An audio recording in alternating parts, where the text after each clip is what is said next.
Сексуалното образование представува посебен предизвик за пласирање низ за дезинформации кои ја збунуваат јавноста.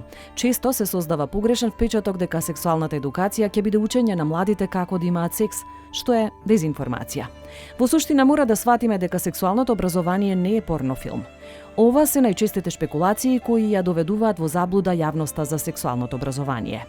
Мит, сексуалното образование ќе ги потекне младите на рани и ризични сексуални односи.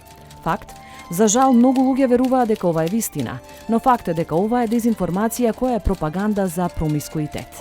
Овој мит се заснова на погрешното верување дека дискутирањето за сексуалноста и сексуалното однесување отворено поттикнува превземање на сексуален ризик.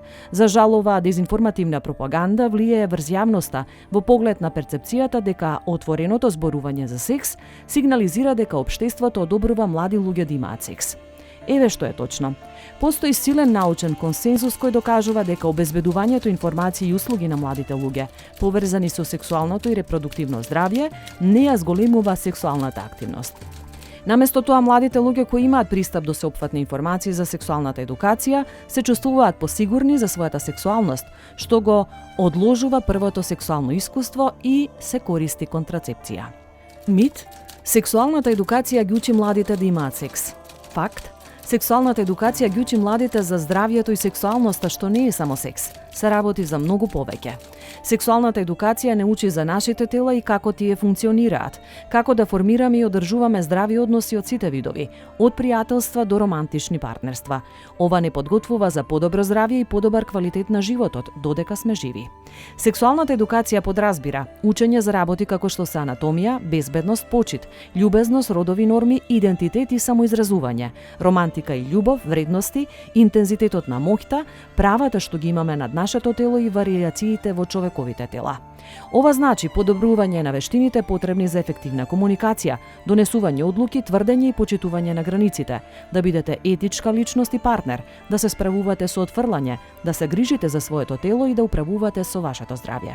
Сексуалното образование е алатка за учење на вештини за критичко размислување, емоционална интелигенција, лидерски способности и како да се залагате за самостојно застапување, но и како да бидете одговорни за вашето комплетно здравје. Наши препораки: не верувајте слепо на секоја пласирана информација во дигиталниот простор. Побарајте детални информации за програмата околу сексуалното образование. На часови по биологија во основното образование и досега се изучуваше репродукцијата, при што се опфатени органите за репродукција и самиот процес. Ова никако не значи дека на овие часови наставниците пуштаа порнофилм за децата, за да ги едуцираат. Штркот не ги носи децата. Разговарајте со вашите деца за сексуалното и репродуктивно здравје, како дел од целокупното на соодветен начин. Не дозволувајте да има табу простор меѓу вас, со цел да ги заштитите и да спречите да бидат изманипулирани на било каков начин. Младите треба да знаат дека менструалниот чин не е заразна болест, ниту е срамен.